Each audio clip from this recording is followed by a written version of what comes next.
Alors, Tiran, dis-moi, pourquoi toutes les vidéos d'autodéfense sont-elles complètement, catégoriquement et totalement nulles? Eh bien, la raison, c'est le contexte. C'est l'un de ces cas où même ce que nous avons dit peut ne pas s'appliquer, à certains moments. Il y a beaucoup de contexte. C'est ça qu'on ne peut tout simplement pas connaître. Personne ne peut savoir. On peut essayer de te donner, on peut te dire, hey, peut-être que c'est une bonne idée. Ça pourrait aider, mais ça ne garantit pas forcément, tu sais, la survie. Mais il y a des moments où peut-être tu te fais attaquer par quelqu'un. Et selon le contexte, ce qu'on a dit, tout ce qu'on a dit, peut ne pas s'appliquer. Peut ne pas s'appliquer. Tout ce qu'on a dit pourrait ne pas s'appliquer selon certains facteurs. Je souhaite aborder ce sujet dans le contexte des attaques criminelles et de la légitime défense fréquentes en Australie et au Royaume-Uni. Il s'agit des crimes à la machette. Oui. Des attaques avec, vous savez, des objets ressemblant à des épées. Oui, et je pense qu'il y a quelque chose de vraiment bien là-dedans, et on l'a un peu mentionné en passant. Mais je pense que c'est vraiment important, et ce serait que c'est contextuel, n'est-ce pas? Personne ne le saura avant l'instant venu. Je sais que celui-ci l'est. C'est le facteur, n'est-ce pas, qui peut annuler ou invalider tellement de choses dont nous avons parlé. En termes de comment vous pourriez vous défendre, soit contre une épée, soit contre une machette. Et il n'y a aucun moyen de le savoir. Ouais, C'est ça le danger.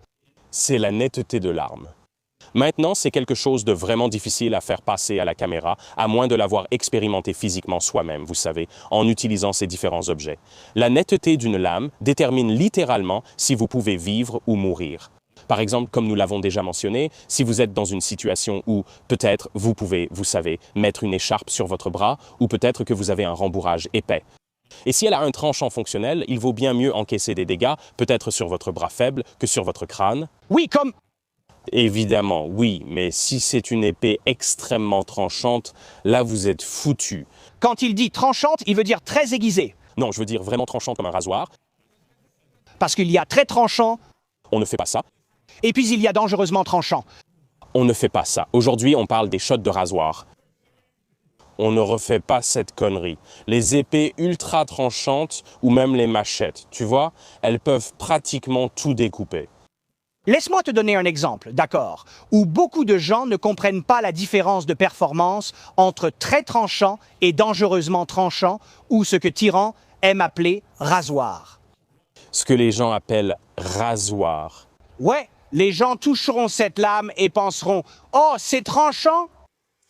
Ils se disent, c'est fonctionnel, c'est parfaitement bien, on pourrait couper des nouilles de piscine, des bouteilles d'eau, facile. N'est-ce pas? Ça ne rasera pas les cheveux de ta tête. Non, d'accord. J'avais acheté un gros steak à découper en parts, n'est-ce pas? On économise en l'achetant entier et en le découpant soi-même. J'ai donc pris un couteau de cuisine. Ouais. Tranchant, et c'était vraiment galère à couper. Ouais, surtout cette partie grasse. Alors tu sais ce que j'ai fait? Je l'ai juste aiguisé.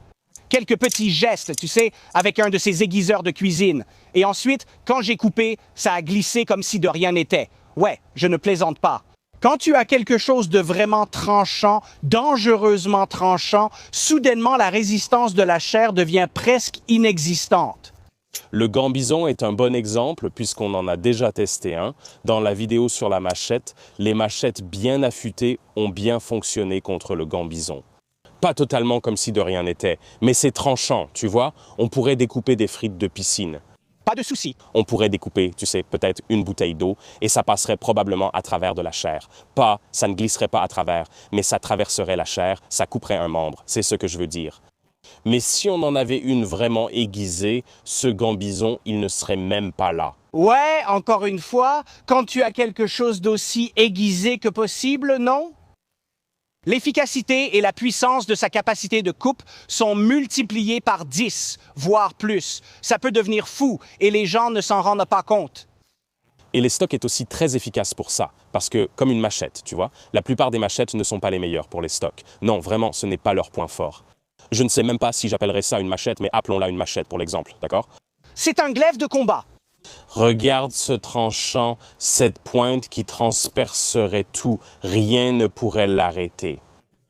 C'est tellement dangereusement pointu. C'est pareil que le couteau qu'on a eu de Honshu.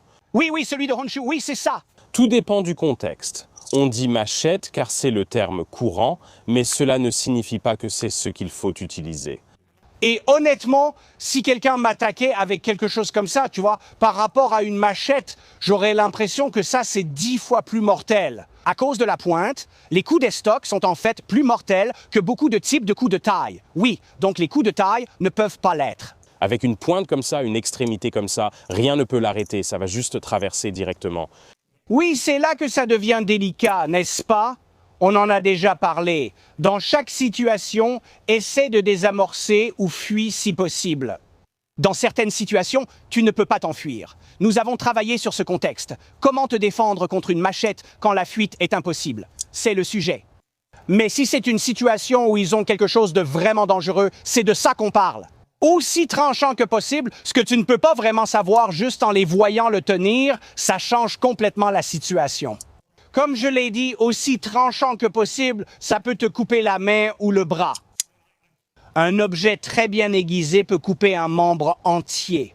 Oui, parce que tout dépend vraiment du contexte et je n'aime pas donner des informations qui pourraient ne pas être exactes selon certaines situations. C'est vraiment difficile. Cela s'applique à beaucoup de vidéos d'autodéfense en général. En général, Oui.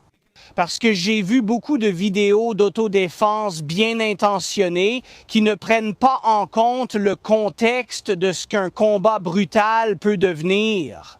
D'habitude, d'accord, il y a beaucoup de vidéos d'autodéfense qui partent du principe qu'il y a une sorte de règle d'engagement pour chaque personne. Vous voyez? Ils vont juste se comporter comme s'ils faisaient de la boxe ou quelque chose comme ça, n'est-ce pas? Et aucun d'eux ne va ramasser une pierre. Essayer de crever un œil. Entraîné contre non entraîné, n'est-ce pas? Parce que ça détermine littéralement tout. Par exemple, si tu te bats, si la personne qui t'attaque n'est pas entraînée et que toi tu l'es, cependant, s'ils ont un multiplicateur de force, une arme et qu'ils sont entraînés, même si tu es entraîné, les chances sont quasiment nulles pour toi. Tu es foutu. Eh bien, c'est ça, non? C'est l'une des autres choses, n'est-ce pas? C'est comme si tu pouvais apprendre toutes ces techniques d'autodéfense. Tu connais des techniques d'arts martiaux et tout ça, mais tu ne peux pas savoir si la personne qui t'attaque connaît aussi les arts martiaux et ces techniques. Parfois, ça dépend. J'ai vu des gars qui semblent inexpérimentés, puis mettent leur adversaire au tapis avec un coup de pied rapide.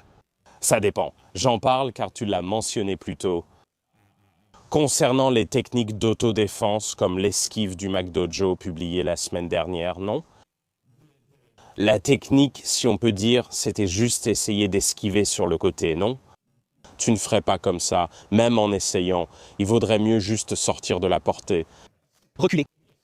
Nous testions juste la technique stupide d'aller sur le côté. Encore une fois, il n'y a ni compréhension ni suivi, c'est juste stupide.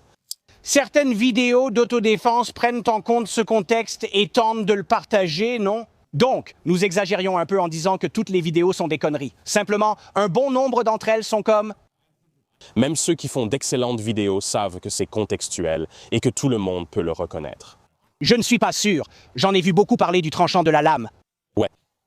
Parce que j'ai vu des vidéos d'autodéfense. Les vidéos contre les couteaux sont généralement plus courantes, mais en ce qui concerne les machettes, n'est-ce pas, si elle est bien aiguisée.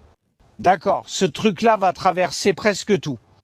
Eh bien, je veux dire, encore une fois, c'est contextuel, parce que si tu avais l'une de celles-là, tu vois, j'aurais vraiment du mal à imaginer une façon d'essayer de gérer ça.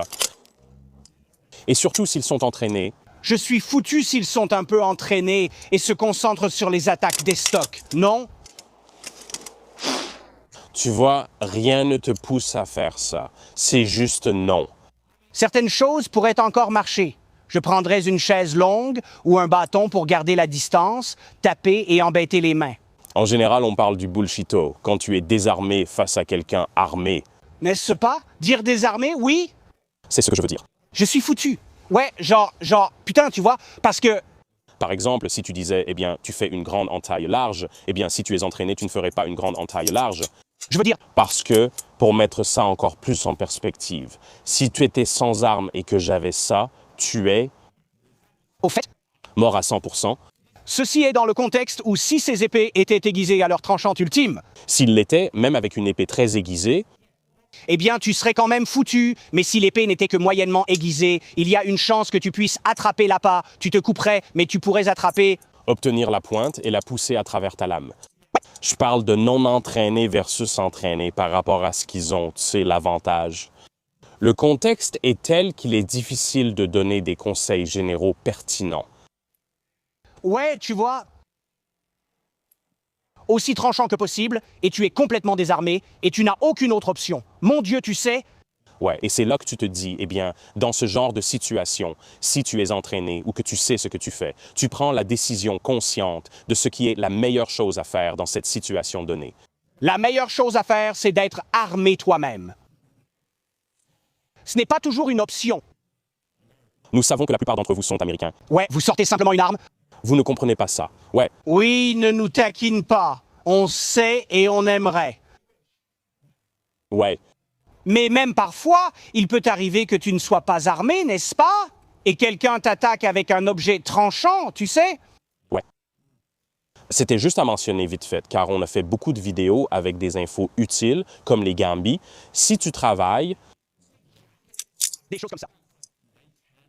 ils peuvent atténuer un type spécifique de machette si elle a un tranchant fonctionnel. Mais encore une fois, Le contexte, c'est s'ils ont quelque chose comme ce que Chad a, vous pouvez traverser cela directement, mais si c'est aussi tranchant, vous êtes fichu.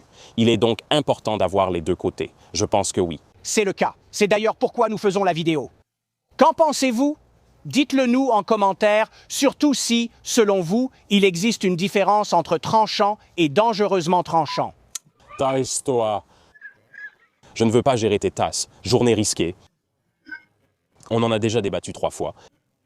Et s'il vous plaît, regardez aussi nos vidéos d'autodéfense à la machette parce qu'elles peuvent aussi, vous savez, être utiles, comprises dans leur contexte également. Elles sont juste là, les gars, j'espère vous y voir et d'ici là,